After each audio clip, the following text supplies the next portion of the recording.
नमस्कार। हाँ आज हम एक बहुत ही दिलचस्प विषय पर थोड़ी गहराई से बात करेंगे। जी। क्या महाभारत सिर्फ एक कहानी है या फिर इतिहास? हमारे पास एक YouTube वीडियो का ट्रांसक्रिप्ट है। अच्छा। शीर्षक है महाभारत के 7 जिंदा सबूत हम्म जिन्हें देख वैज्ञानिकों के भी होश उड़े। हम्म तो ये स्रोत दावा कर रहा है कि महाभारत कल्पना नहीं है, हम्म बल्कि असल में हुई घटना है, करीब 5000 साल पहले। हाँ, और ये स्रोत जो है वो अपने दावे के लिए कई तरह के सबूत लाने की कोशिश करता है। खगोल विज्ञान से, भूगोल से, पुरातत्व से। जी। उसका मेन तर्क यही है कि इतने अलग अलग फील्ड से जो इशारे मिल रहे हैं वो सब मिलके महाभारत को सच साबित करते हैं एक तरह से। बिल्कुल। हाँ तो आज हम यही कोशिश करेंगे जी। कि ये जो सबूत स्रोत बता रहा है उनको थोड़ा समझे, बारीकी से देखें। जी। स्रोत के हिसाब से हाँ। ये कौरवों और पांडवों के बीच एक बड़ा युद्ध था। हम्म धर्म और अधर्म का 18 दिन चला। और इसमें बड़े बड़े योद्धा थे, भीष्म, कर्ण, दुर्योधन। हाँ, और पैमाना भी बहुत बड़ा बताया गया है। करीब 45 लाख योद्धा लड़े और बचे सिर्फ 18 आखिर में। बाप रे। स्रोत गीता का भी जिक्र करता है, जो कृष्ण और अर्जुन का संवाद है। हाँ, युद्ध भूमि में। और इसका समय भी बताया है, लगभग 3137 ईसा पूर्व, मतलब आज से 5000 साल से भी ज्यादा पहले। जी, काफी पुराना। तो चलिए सीधे मुद्दे पर आते हैं। पहला बड़ा दावा क्या है स्रोत का? ये बात करता है नक्षत्रों और तारों की गवाही की, मतलब खगोलीय सबूत। हाँ, ये कहते हैं कि महाभारत में, जिसे वेद व्यास ने लिखा माना जाता है, कई जगहों पर ग्रहों नक्षत्रों की खास पोजीशन बताई गई है। अच्छा, जैसे? जी, जैसे प्राचीन ग्रंथों में होता है ना कि कोई बड़ी घटना हुई तो उस समय आसमान कैसा दिख रहा था, ये बताते हैं। हाँ हाँ। तो स्रोत उदाहरण देता है कि कर्ण की मृत्यु के दिन आकाश में तारों की एक खास स्थिति थी, जिसका वर्णन महाभारत में है। और यहाँ फिर टेक्नोलॉजी आ जाती है।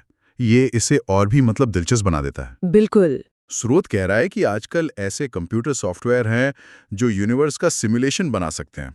मतलब हम पीछे जाकर देख सकते हैं किसी भी दिन तारे, ग्रह कहाँ थे। जी हाँ, यही दावा है।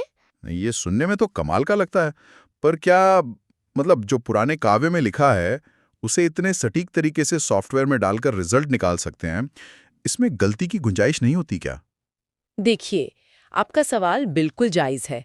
स्रोत का दावा तो यही है कि जब महाभारत में लिखी खगोलीय स्थितियों को इन सॉफ्टवेयर से चेक किया तो वो लगभग 5000 साल पहले के टाइम से मैच कर गई। ओह। और स्रोत तो इसे वैज्ञानिक रूप से सिद्ध तथ्य की तरह बता रहा है। लेकिन यहीं हमें थोड़ा रुकना होगा।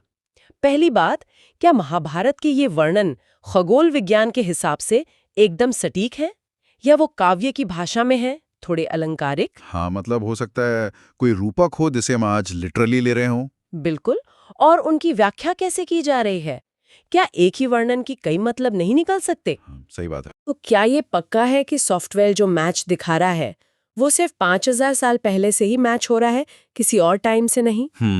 ये भी सोचने वाली बात है। जी, और सॉफ्टवेयर की भी अपनी सीमाएं होती हैं। तो हाँ, कोशिश तो दिलचस्प है कि पुराने वर्णन को नई तकनीक से परखें। पर इसे एकदम पक्का सबूत मान लेना शायद जल्दबाजी होगी। हाँ, कह सकते हैं।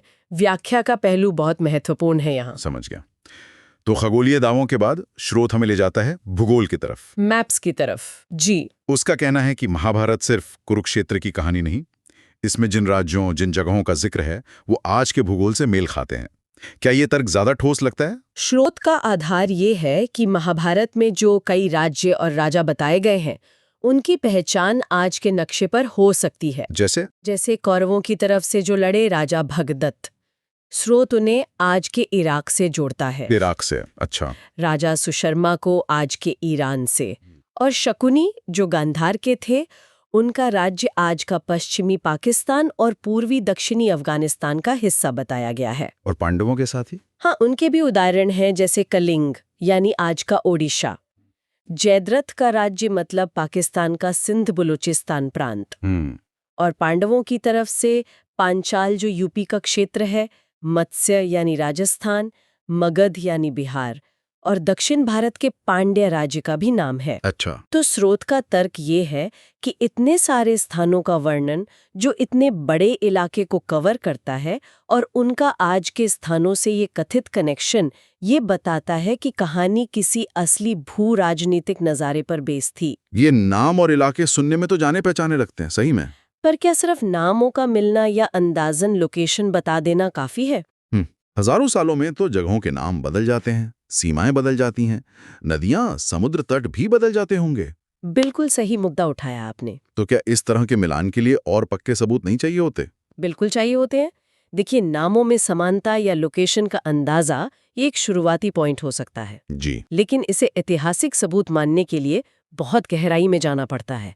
इतिहासकारों को, भूगोलवेत्ताओं को भाषा के बदलाव देखने होते हैं, पुरातात्विक सबूत देखने होते हैं, दूसरे पुराने स्रोतों से मिलाना होता है। अच्छा, कई बार तो नाम बस संयोग से एक जैसे हो सकते हैं, या बाद में किसी जगह का नाम पुरानी कहानी के आधार पर रख दिया गया हो। हाँ, ये भी होता है। इसलिए ये जो भौगोलिक पहचान है, इसे भी थोड़ा क्रिटिकली देखना जरूरी है। अच्छा, इसी में स्रोत ने एक छोटी सी बात और जोड़ी है कि मार्क ज़करबर्ग और एल्फ्रेड फोर्ड जैसे लोग भी हिंदू वैदिक ग्रंथों में इंटरेस्ट दिखाते हैं। इसका क्या मतलब है इस चर्चा में? ये एक तरह का साइड पॉइंट है जो स्रोत ने डाला है, शायद ये दिखाने के लिए कि इन ग्रंथों का असर दुनिया भर में है और बड़े-बड़े लोग भी इनमें रुचि लेते हैं। अच्छा। पर देखिए, किसी व्यक्ति की रुचि, चाहे वो कितना भी फेमस क्यों ना हो, वो किसी ग्रंथ को इतिहास का सच या झूठ साबित नहीं करती। हाँ, ये तो है। ये एक कल्चरल फैक्ट हो सकता है, पर हिस्टोरिकल प्रूफ नहीं। मेन बहस तो भौगोलिक और पुरातात्विक सबूतों पर ही है। ठीक है, तो अब आते हैं तीसरे और शायद सबसे ज्यादा चर्चा वाले दावे पर, पुरातात्विक खुदाई और शोध। जी, आर्कियोलॉजी। स्रोत माइथोलॉजी यानी मिथक शब्द पर जोर देकर कहता है कि जमीन से निकले सबूत महाभारत को सिर्फ कल्पना मानने वालों को चैलेंज करते हैं। क्या वाकई जमीन के नीचे से महाभारत के टाइम के हथियार या शहर मिले हैं? स्रोत इसी तरफ इशारा करता है। उसका कहना है कि ASI यानी आर्कियोलॉजिकल सर्वे ऑफ इंडिया, हाँ, ASI और दूसरे रिसर्चर्स ने उन इलाकों में खुदाई की है जिनका कनेक्शन महाभारत से जोड़ा जाता है, जैसे दिल्ली, इंद्रप्रस्थ, हरियाणा, कुरुक्षेत्र, यूपी हस्तिनापुर, बिहार, मगध। अच्छा। सोच यही है कि भाई अगर इतना भयानक युद्ध हुआ था तो कुछ तो निशान मिलने चाहिए जमीन में। कुछ हथियार, औजार, किले। जी, बस्तियों के अवशेष। और क्या कुछ मिला है? स्रोत कुरुक्षेत्र का खास जिक्र करता है। हाँ, स्रोत दावा करता है कि कुरुक्षेत्र के आसपास खुदाई में लोहे के बने तीर और भाले मिले हैं। ओह। और यहीं पर एक और तकनीक का इस्तेमाल हुआ, थर्मोल्यूमिनेंस डेटिंग। थर्मोल्यूमिनेसेंस डेटिंग, ये क्या चीज़ है और इससे क्या पता चला? थर्मोल्यूमिनेंस डेटिंग असल में ये मापती है कि कोई मिट्टी या पत्थर जैसी चीज जब आखिरी बार बहुत गर्म हुई थी, जैसे आग में पकी हो या धातु पिघलाई गई हो, उसके बाद से उसने कितनी नेचुरल रेडिएशन जमा की है। अच्छा। उस जमा हुई रेडिएशन से उसकी उम्र का अंदाजा लगाया जाता है। तो स्रोत के मुताबिक जब कुरुक्षेत्र से मिले इन लोहे के हथियारों की इस तकनीक से जांच हुई तो उनकी उम्र निकली करीब 4800 साल पुरानी। 4800 साल? ये तो महाभारत के कथित समय, मतलब लगभग 5100 साल पहले, उसके काफी करीब है। जी हाँ, काफी करीब है। तो क्या इसे एक निर्णायक, मतलब फाइनल सबूत मान सकते हैं? देखिए, ये खोज जरूर महत्वपूर्ण है। 4800 साल पुराने लोहे के हथियार मिलना उस इलाके में, उस टाइम पीरियड में युद्ध या संघर्ष का संकेत तो देता है। हाँ। लेकिन यहाँ भी वही व्याख्या वाला सवाल आता है, क्या ये हथियार पक्का महाभारत युद्ध के ही हैं? हाँ। ये साबित करना बहुत मुश्किल है।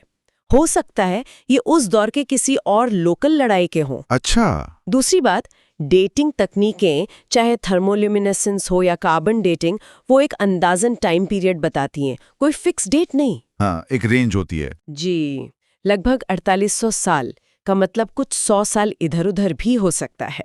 तो ये महाभारत के समय के करीब है, पर क्या ये उसी समय का है, ये कहना मुश्किल है।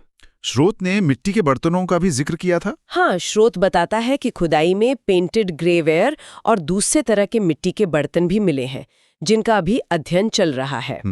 ये बर्तन उस समय की संस्कृति, लोगों के रहन सहन के बारे में बताते हैं। इन्हें अक्सर महाभारत काल से जोड़ा जाता रहा है। हाँ, सुना है मैंने PGW के बारे में। जी, लेकिन ये कनेक्शन भी डिबेट का टॉपिक है। क्या ये बर्तन सीधे महाभारत की कहानी से जुड़े हैं या उस टाइम के आम लोगों के जीवन का हिस्सा थे? इस पर आर्कियोलॉजिस्ट अभी भी काम कर रहे हैं। और फिर आता है द्वारका का मामला, भगवान कृष्ण की नगरी।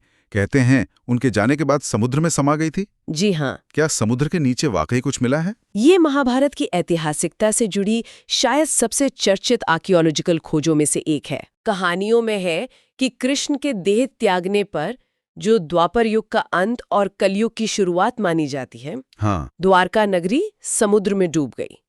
स्रोत बताता है कि जब इस कहानी के आधार पर समुद्र में खोज शुरू हुई, खासकर 1963 के बाद, गुजरात के तट पर। जी, गुजरात के तट के पास समुद्र के नीचे पुरानी मानव निर्मित संरचनाएं मिली। दीवारें, बर्तन, दूसरी कलाकृतियां। अरे वाह! तो क्या स्रोत ये कह रहा है कि ये डूबी हुई चीजें ही कृष्ण की द्वारका हैं? स्रोत इसे ऐसे ही पेश करता है। उसका दावा है कि ये खोज इस बात का पक्का सबूत है कि समुद्र के नीचे एक विकसित शहर था जो द्वारका कहलाता था, और उसका डूबना महाभारत और पुराणों में लिखी घटना से मेल खाता है। ये खोज वाकई रोमांचक तो है और दुनिया भर में इस पर बात हुई है। लेकिन यहाँ भी वही सवाल उठता होगा, क्या ये पक्का है कि ये वही द्वारका है? बिल्कुल। देखिए, समुद्र के नीचे मिली ये संरचनाएं ये तो साबित करती हैं कि अतीत में उस जगह पर एक जरूरी बंदरगाह, शहर या बस्ती थी जो अब डूब गई है। हाँ, ये तो अपने आप में बड़ी खोज है। जी बिल्कुल।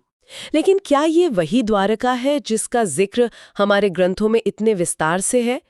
क्या इसका डूबना ठीक उसी समय और उन्हीं कारणों से हुआ जैसा बताया गया है? अच्छा। इन सवालों पर अभी भी रिसर्च जारी है और अलग-अलग मत हैं। आर्कियोलॉजी हमें भौतिक अवशेष देती है जी, लेकिन उन अवशेषों को किसी खास कहानी या पहचान से जोड़ना वो अक्सर व्याख्या और कभी-कभी विश्वास का भी मामला बन जाता है, खासकर जब हम हजारों साल पुरानी घटनाओं की बात कर रहे हों। तो अगर हम पूरी बातचीत को समेटें, हमने आज एक स्रोत के नजरिए से महाभारत की ऐतिहासिकता के पक्ष में 3 मुख्य तर्क देखे। जी। पहला, पुराने खगोलीय वर्णनों का आधुनिक सॉफ्टवेयर से कथित मैच। दूसरा, महाभारत में बताई जगहों का आज के भूगोल से कनेक्शन जोड़ने की कोशिश। जी। और तीसरा, पुरातात्विक खोजें जैसे कुरुक्षेत्र से मिले हथियार और समुद्र में डूबी द्वारका। हाँ, और ये स्रोत इन सब को मिलाकर एक मजबूत दावा पेश करता है कि महाभारत सिर्फ पौराणिक कथा नहीं बल्कि भारत का असली इतिहास है। वो मानता है कि इन सबूतों को बस संयोग या गलत व्याख्या कहकर टाला नहीं जा सकता। लेकिन हमारी बातचीत से ये भी साफ हुआ कि हर दावे के साथ कुछ सवाल हैं, कुछ चुनौतियां जुड़ी हुई हैं। बिल्कुल। चाहे वो खगोलीय वर्णन की सटीकता और व्याख्या का सवाल हो, या भौगोलिक नामों के मिलने का आधार हो, या फिर पुरातात्विक खोजों को किसी एक खास घटना से जोड़ने की सीमाएं हों। जी। डेटिंग तकनीकों की भी अपनी अनिश्चितताएं हैं। एकदम सही कहा आपने। विज्ञान और पुरातत्व हमें तथ्य और आंकड़े तो देते हैं, लेकिन उन तथ्यों को एक बड़े ऐतिहासिक कहानी में फिट करना, खासकर इतने पुराने महाकाव्य के मामले में, यह हमेशा एक जटिल प्रक्रिया होती है। सही। इसमें व्याख्या की, अनुमान की और कभी-कभी आस्था की भी भूमिका होती है। एक ही सबूत को अलग-अलग एक्सपर्ट्स अलग-अलग नजरिए से देख सकते हैं। तो आखिर में सुनने वालों के लिए ये सोचने वाली बात रह जाती है कि इतिहास, मिथक और आस्था, इनके बीच की जो रेखा है वो कितनी महीन और अक्सर कितनी धुंधली हो सकती है ना? बिल्कुल। और जब हम पुराने ग्रंथों को वैज्ञानिक या पुरातात्विक कसौटियों पे परखने की कोशिश करते हैं, तो ये सवाल उठता है कि हम अपने अतीत को देखते कैसे हैं? हम उसकी कहानियों और उसके भौतिक अवशेषों के बीच बैलेंस कैसे बनाते हैं? क्या हर कहानी को इतिहास साबित करना जरूरी है, या उसका जो सांस्कृतिक और नैतिक महत्व है वो अपने आप में काफी है? सही बात। खासकर महाभारत जैसे ग्रंथ के लिए, जो हमारी सभ्यता, दर्शन, कलाओं में इतना रचा बसा है, ये सवाल और भी अहम हो जाते हैं। सबूत की व्याख्या में हमारी अपनी समझ और हमारा विश्वास कहाँ तक रोल प्ले करता है, ये भी सोचने वाली बात है।